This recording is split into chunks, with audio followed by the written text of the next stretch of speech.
साईं की बात। बच्चे, मन में रखना दृढ़ विश्वास, करे समाधि पूरी आस। इसका मतलब जानते हो ना? अगर मन में दृढ़ विश्वास रखोगे ना अपने साईं के प्रति, तो मेरी समाधि तुम्हारी सारी इच्छाएं पूरा करेगी, सारी। तुम सोच भी नहीं सकते हो, मैं तुम्हारी वो इच्छा पूरी करने को तैयार हूँ मेरे बच्चे। सिर्फ तुमसे मांगता क्या हूँ? तुम्हारे मन का दृढ़ विश्वास, कोई शक ना हो उसमें। तुम्हारे मन में अगर अपने साईं के लिए दृढ़ विश्वास होगा ना, तो मैं तुम्हें ज़रूर दूंगा मेरे बच्चे, ज़रूर दूंगा। इसमें कोई दो राहें नहीं कि मैं तुम्हें ना दूं। लेकिन मन में दृढ़ विश्वास रखना तुम्हारी जिम्मेदारी है। हाँ, बहुत सारे लोग आएंगे तुम्हारे जीवन में, तुम्हें बोलेंगे मुझ पर अविश्वास करने के लिए, और बहुत सारी चीज़ें तुम्हारे साथ भी घटित होंगी। बहुत सारी परीक्षाओं से तुम्हें भी गुजरना होगा। लेकिन इसका मतलब ये नहीं कि तुम्हारे अंदर अविश्वास आए या तुम डगमगाओ अपने रास्तों से। वो नहीं होना चाहिए। दृढ़ विश्वास का मतलब ये है कि अगर तुम्हें अंगारों पर भी चलने को कह दिया जाए ना मेरे विश्वास पर, तो मेरे विश्वास पर तुम उस पर भी चल दो कि मेरे बाबा मेरे पैरों को गर्म नहीं लगने देंगे, मेरे पैरों को जलने नहीं देंगे। ये विश्वास तुम्हारे अंदर होना चाहिए। और जिस बच्चे के अंदर ये विश्वास है ना, उसके विश्वास की लाज मैं हमेशा रखता आया हूँ और आगे भी रखूँगा हमेशा। चाहे कलयुग हो, सतयुग हो या कोई भी युग हो मेरे बच्चे, मैं युगों युगों से हूँ और आगे तक रहूँगा, हमेशा रहूँगा। और मैं आया ही तो इसलिए हूँ कि तेरी सारी इच्छाओं को पूरा कर सकूँ।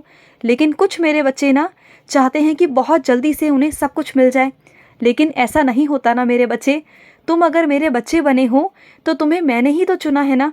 मेरी वजह से ही तुम्हारे कानों तक वो आवाज़ पहुँची है, तुम्हारे कानों तक साईं पहुँचा है, तुम्हारे कानों तक बाबा पहुँचा है।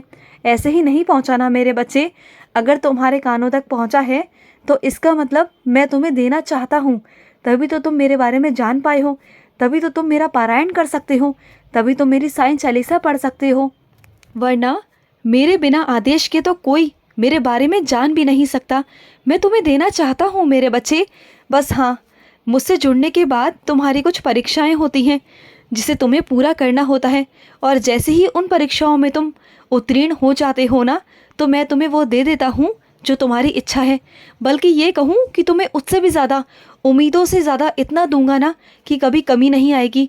बस चाहे पेड़ में ना एक जैसे फल लगता है ना, चाहे कितनी भी आंधी आ जाए, कितना भी तूफान क्यों ना आ जाए, जो फल टूटकर नीचे गिर जाते हैं ना, उन्हें कभी कुछ नहीं मिलता, वो लोगों के पैरों तले रुंध जाते हैं।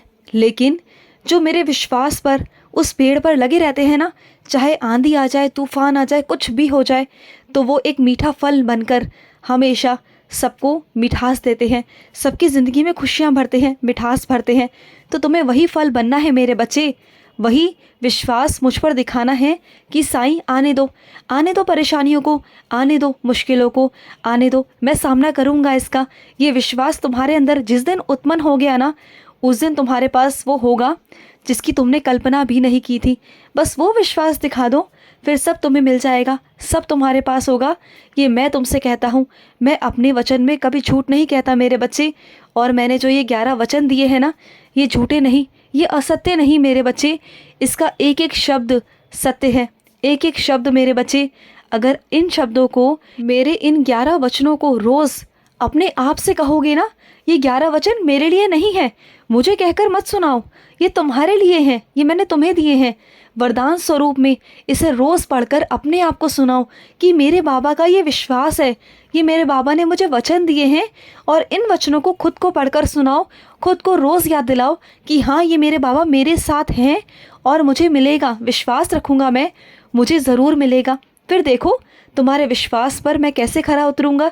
तुम करो तो सही, मैं तुम्हारे साथ हूँ। और सुनो, अपने बच्चों को ना ये बाहर का ज़्यादा खाना ना खिलाकर कुछ ऐसी चीज़ें खिलाओ जिसमें उन्हें ताकत मिले, जिससे उनके शरीर में बढ़ोतरी हो, जिससे उनका शरीर बढ़े मेरे बच्चे। ना कि बाहर की चीज़ों से। बाहर की चीज़ों में कुछ भी नहीं रखा। पौष्टिक आहार उन्हें खिलाओ, दाल खिलाओ मेरे बच्चे, साग सब्जी खिलाओ जो उनके काम आएंगी। ये सब चीज़ें मत करो मेरे बच्चे। बाहर की चीज़ें कभी कभार होती हैं, लेकिन रोज़ में नहीं मेरे बच्चे, बिल्कुल नहीं। ये बीमारियों का कारण है। फिर आगे चलकर ना बहुत सारी बीमारियां घेर लेती हैं, फिर तुम परेशान रहोगे। और अपने कुछ बच्चों से कहना चाहता हूँ कि आ रहा है ना तुम्हारे समझ में तुम्हारी गलतियाँ, तुम्हें जो अब गलतियाँ पछतानी पड़ रही हैं, जो गलतियाँ तुमसे हो गई थी, अब उन गलतियों पर तुम जान गए ना कि तुम्हारी क्या क्या गलती थी। औरों के कहने पर तुम्हें समझ में नहीं आता था, लेकिन जब मैंने तुम्हारे साथ सख्ती बरती तो देखा ना कि क्या हुआ। अब समझ में आ गया ना तुम्हारी मनमानी जो तुम कर रहे थे, देखा ना कि तुम्हारे हाथों से हर एक चीज़ निकल गई। तुम्हें पहले ऐसा लगता था कि शायद तुम मनमानी करोगे तो सब कुछ तुम्हारे हिसाब से होगा, लेकिन देख लिया ना करने का नतीजा।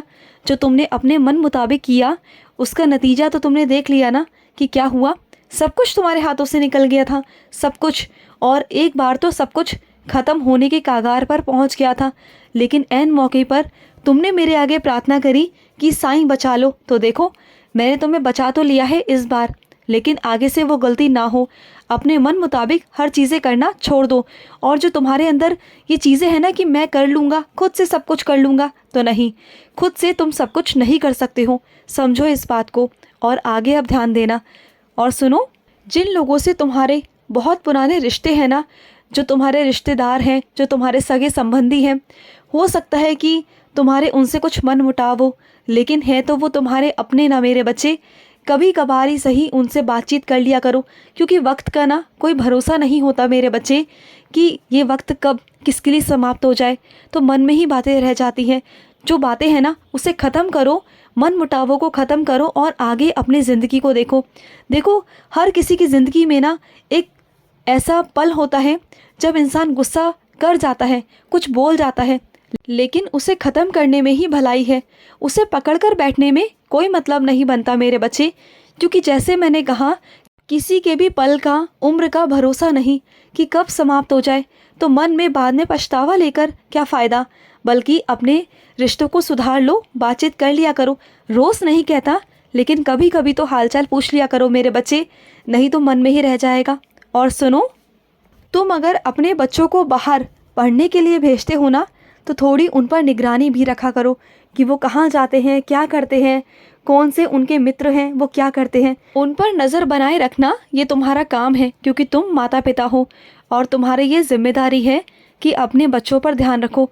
वैसे मैं तो ध्यान रखता हूँ, लेकिन फिर भी तुम्हें भी रखने की ज़रूरत है। बिल्कुल आराम से मत बैठ जाओ उन्हें छोड़कर, उन पर भी ध्यान दो।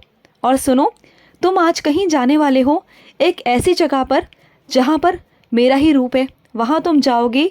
मेरा अलग एक रूप है, वहाँ तुम जाओगे और वहाँ पर जाके तुम्हें आज प्रसाद मिलेगा। वहाँ से तुम प्रसाद ग्रहण करोगे और तुम्हारा बहुत मन करता है ना मेरी जगह का प्रसाद खाने का, तो ठीक है, आज मैं तुम्हें अपना प्रसाद ही खिलाऊंगा, तुम देखना। और अपने बच्चों को ना अभी से सिखाओ कि दूसरों की मदद कैसे करते हैं, चाहे उनके पास 5 रुपए ही क्यों ना हो।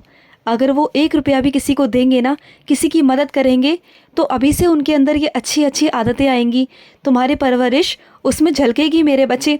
अगर वो किसी को 1 रुपया भी देंगे ना, तो उनके पास दुगना चौगना आएगा।